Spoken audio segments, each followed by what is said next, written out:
Hey, this is Hassan and Naila, and we are that clay couple. We talk about the things that matter to you the most: business, marriage, family, relationships, and even the relationship with yourself. Okay, today is part 3 of our Polygyny series. And one of the things we want to highlight is what was the goal behind this. And we wanted to point out common errors and unrealistic expectations of people who really want to do polygyny right. We cannot cover every error made in our inbox and email. All right. In offline conversations. It's been full of it. I mean, we've been walking down the street. And having this conversation. People have stopped me to have this conversation just walking down the street. Right. Because we can't cover every error made because the new ones always pop it up. Someone's going to do something to mess up. Right. And today we're going to balance out a little bit more. People say, okay, you've been talking about the men. You've been getting on the brothers, but what about some of the sisters and the things the sisters do? Okay, today we're going to concentrate a bit more. We're going to do a little bit more on the polygyny issues for women. That's coming right up. We're going to put some balance in it today. Exactly. And now the first one, though, this is for both of you. Okay, that is be flexible. Be flexible in your agreements. Things are not set in stone. You just don't write this thing in concrete and think it's going to be okay.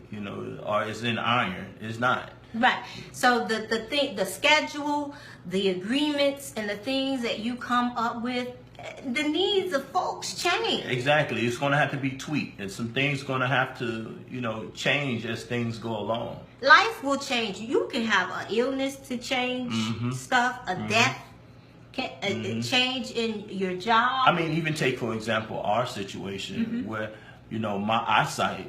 Oh, that changed. That changed our whole paradigm. So, just in how we function, this changes. Now, what do you expect with other people in other situations? Y'all, I have to keep the socks matched up. It's very important. A blind man cannot have mixed matched socks. Right. Y'all know how I love my socks. All right. I love my socks. So, I mean, but it seems like that's nothing. No, it's a big deal when he's trying to get dressed and he can't find what it is that he needs. Right. So even the organization in the house have changed. Right. People get sick. Someone may need to change jobs. You may have to rework your schedule. You may have to change the location of housing. Be flexible. Definitely. This is one that comes up a lot. Number two. Implementation. Discuss how you're going to do things. People, that's what they do. They talk and they talk. And then they talk and then they talk. Right. We talk so much about what we agree about. And then we think that because we agree, that it's just going to naturally fall into place. Right. That, how it's going to happen. It's just going to happen because we agree. Oh, no. You have to discuss the implementation of how you're going to do something. Exactly. An example, though, would be for us, and I like using us here. We agree about education. We think that education is essential. It's important. It's very important for the kids. But when we got to it, how we viewed it was something different because I did it with my children. I homeschool all of them. And I'm not a homeschooler. I like homeschooling, but Naila, am not a homeschooler. Right, and I didn't want to put my kids up in the public school system, but we had it was some important things that she also needed for the education of the children, like enrichment programs. I believe in keeping them kids busy. They are in a lot of programs. Right. And programs that fit their different interests. Right. I'm not that. I don't care if they just go to school, if they're homeschooled. I don't care. That's not going to be their only source of education. Right. And that part is very, very important to me. And so if you have someone who they're a homeschooler and that's all they want, and you like the idea of the local public school for the kids, y'all gonna have a problem. Right. But y'all been talking about how y'all agree on education so much. No, and what you really have been talking about, what you've been interested in, some brothers, is that she agreed to do polygyny. And here's low-hanging fruit at this point, and that's really what it is. Right. You just talk about what you agree about, and you grab the low-hanging fruit because you're just so happy that someone is echoing what it is what you want. No, that they would do polygyny. Okay, that's what you're happy about, and that's understandable. But we have to push, a little bit further that. than that. Exactly. The shock that she will do polygyny is not a method for selection. Exactly, it's not. Just because she do polygyny doesn't. And I know we say, well, not every woman is going to do polygyny, and not every woman will do polygyny, and maybe they may be far and few in between.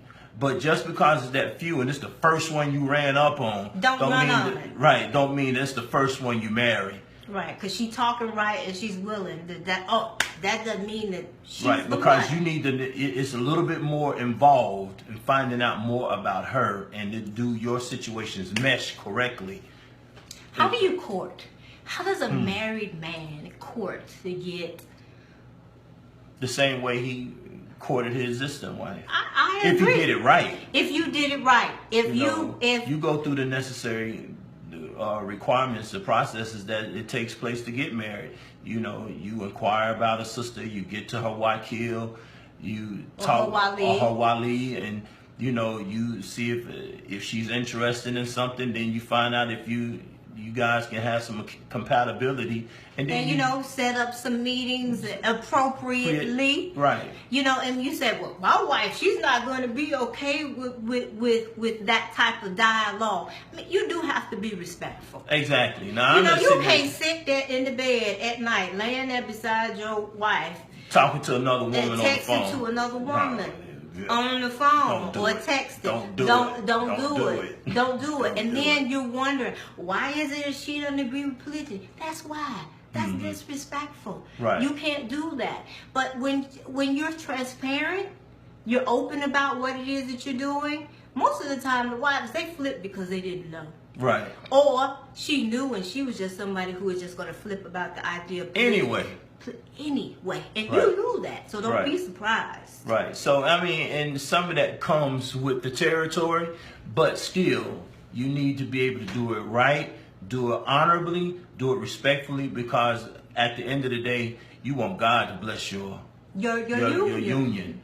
Right. So but it's when she finds the sexting. Oh yeah, and you done went beyond limits, and I'm beyond. Because this happened, we're not going to sit here and act like it doesn't happen. It doesn't happen. Y'all have exchanged pictures of private parts, and your wife sees that. However she sees it, do know she will be hot. Right. And she is not going to embrace this relationship, this polygynous relationship. Right. It's already sensitive. Right. And then you just done throw fire on top of a fire. Right. You just light fluid everywhere. Okay, everywhere. It ain't even kerosene. This is pure straight lighter fluid. All right. So ladies, listen up, because this part is for you. We talk about the sensitivities of polygyny, and something people say is, I just really want to get along with my co-wife. And that can be a really good thing. But we warn you against, and Hassan this is an issue for him. Yeah, don't be a better co-wife than you are a wife. Right, because you're just so connected with her, and y'all are you trying to be as good as you can, and you want to respect her, and then you wind up disrespecting your husband. Right. You're connected with this woman in a family unit because you're married to the same man. This is your primary role here, to be his wife. Exactly. Don't make your relationship with your co so important that one or both of you ignore your husband. Exactly. No, because it can happen that the women get along great because y'all work so hard to create your sisterhood. But you can't stand your husband. And then you treating him like crazy, and But you a good co-wife. Man, she a great co-wife. But you're an awful wife remember which relationship comes first. Exactly. Now, back to the whole thing about sisterhood. Don't pre-plan your relationship with her. People say, I want she and I to be friends. Or, the other folks will say, I don't want to talk to her. I don't want to know her at all. Matter of fact, if you do it, make sure she lives in a whole another city, another state, another city. I don't want her anywhere around me. Or I just want to be cordial to her. I don't want all that closeness, friendship stuff. This is not about you, or all about you. Right. There's another person here. They have their own ideas about what they want to do, or what they don't want to do. Exactly. With you also. Let that relationship with your co-wife develop on its own. You don't get to dictate how the two of you flow. There's someone else to take into consideration. Exactly, definitely. And so please make sure that, you have, now I'm a firm believer in, people knowing this. Before you became co-wives, you were sisters. So there's a natural respect that should happen with a sister. You don't have to just be humane. Just be humane. Give them their real rights, not just how they say, I'm gonna give her her rights. And I'm gonna keep going. No, give her her real rights, and her real rights is for you to be kind, respectful, and honorable towards her. So, and that's something that nobody said y'all got to walk up and down the street holding hands. But don't keep it at this shallow, nice, nasty surface level. Exactly. That's not kind. That's not kind. Because the intent behind it is to be distant for no other reason than because she married to him. That's it. I'm married to him. All right. So, to the existing wife, it may seem very nice to inform her of the new wife, of the preferences and likes and dislikes of the husband, only to a degree. Right. We warn you about seeking to influence their marriage to the extent that it echoes or mimics the marriage that you have with this man. Right. For example, you tell a girl, I'm gonna tell you, he don't like potato salad, and he doesn't like fish. No. He don't like your potato salad. He's not eating your fish.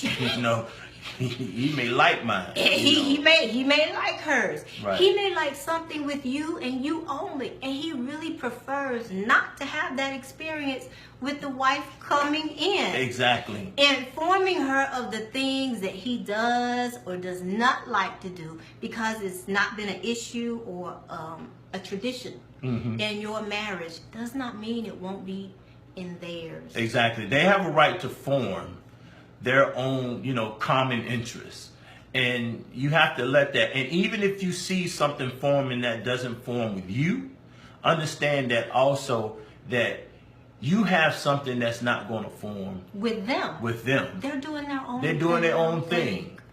And you allow them the opportunity to do that. As long as he's doing right by you, that's going to be the main thing. But try not to, and I know people will say, well, I'm not trying to influence their relationship. I'm just trying to help out. I'm just trying to help out. But there's only so much heads up that you can give her without appearing big-headed. Exactly. And in the way. In the way. And this new wife, she grown. Right. And she really does not want a teacher-student role with you. With you. Right. Let them form and develop their own system, traditions, family unit, independent of you and the one that y'all have. Exactly. Together. Exactly. You're going to have some things that's going to be cohesive. Overlapping. Right.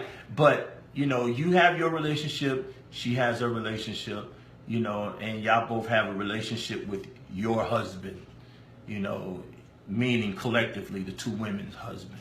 Okay, so that wraps up our polygyny series. Share this. Let us know what you think in the comments. We've got a class coming related to this. So stay close by. Stay close by our Facebook page so you can get information about it. You can find us at www.hassanandnaila.com or hashtag that Clay couple on Instagram or at Hassan Naila Clay on Facebook.